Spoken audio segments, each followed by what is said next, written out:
و ایاک نستعین۔ اسی طرح سال میں ذرا یہ 9-10 دن بھی ایک دفعہ توڑو اپنے روٹین کو، جاؤ وہاں ڈیرا لگا لو مسجد کے اندر اللہ کے در پر، سوائے جو ناگزیر حوائج انسانیہ ہیں، پیشاب وغیرہ کے لیے جانا ہے باہر جاؤ، وضو کرو، پھر آ کے بیٹھ جاؤ۔ محض فرحت حاصل کرنے کے لیے نہانے کی اجازت بھی نہیں ہے، غسل واجب ہو گیا ہو تو نہاؤ، ورنہ پھر یہ کہ ہیلے بتاتے ہیں ہمارے علماء کہ وضو کی نیت سے جاؤ غسل کر کے آ جاؤ، اس لیے کہ معلوم ہے کہ آج آدمی کی جو عادت بن گئی ہوئی ہے روزانہ نہ نہائیں تو طبیعت پہ کسل رہتا ہے، لیکن اسی کو تو توڑنا ہے، اسی روٹین کو تو توڑنا ہے، اصل میں اجازت نہیں ہے، اصلاً اجازت نہیں ہے۔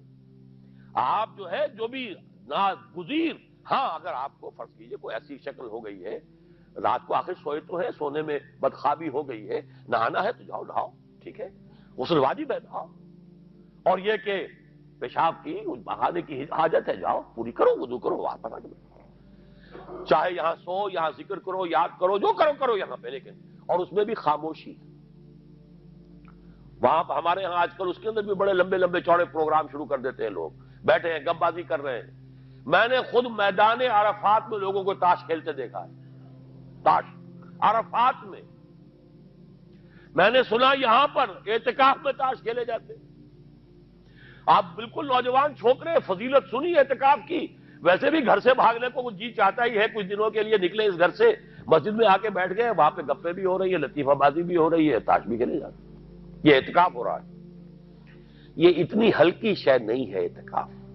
یہ تو اس عبادت کا، رمضان میں جو روح بیدار ہوتی ہے یہ اس کا کلائمیکس ہے، بہت بڑی عبادت ہے، لیکن اس میں لو اللہ کے ساتھ لگی رہے، لوگوں سے نہیں، تنہائی، غور و فکر، یا قرآن پڑھو، ذکر کرو، نوافل پڑھو، یا سوچو بچ، جیسے حدیث میں آتا ہے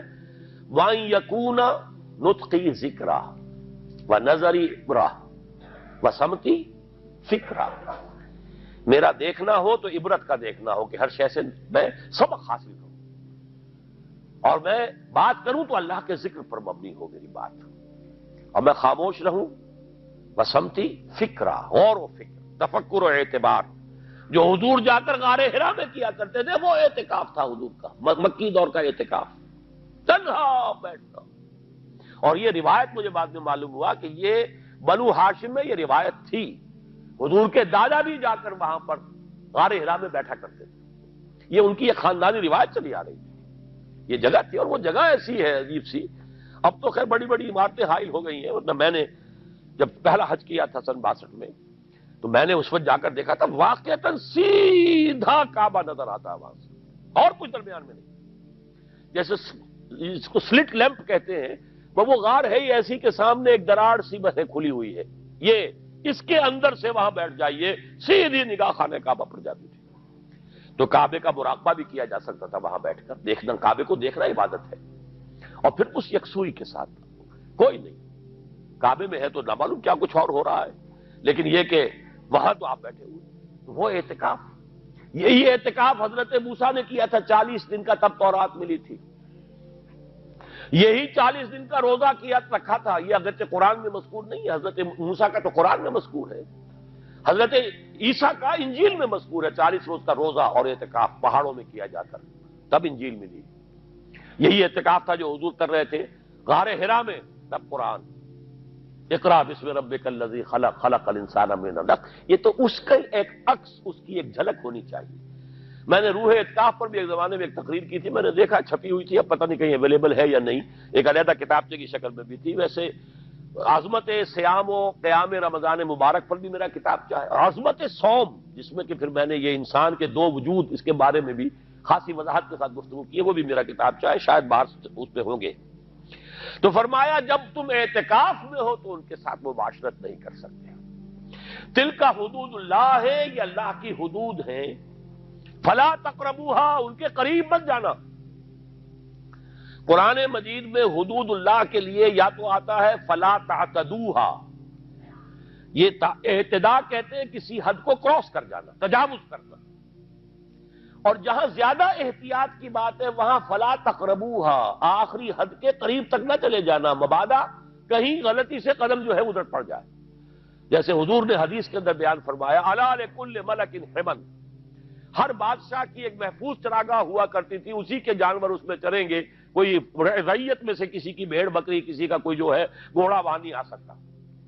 اب اگر کسی کا گھوڑا یا کسی کی بھیڑ بکری چلی گئی، وہ مجرم ہو گیا، پکڑا جائے گا، گردن ماری جائے گی۔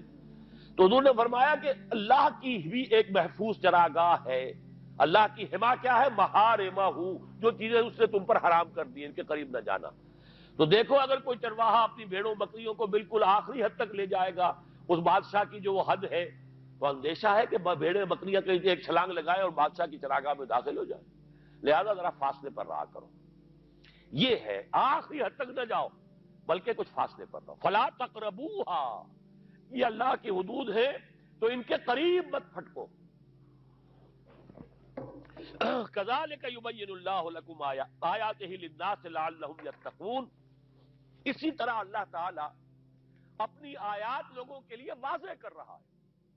تاکہ وہ بچیں، تقوی کی روش اختیار کریں، حدود الہی کا احترام کریں، اس میں کہیں تجاوز تو دور رہا، اس کے قریب بھی رہا۔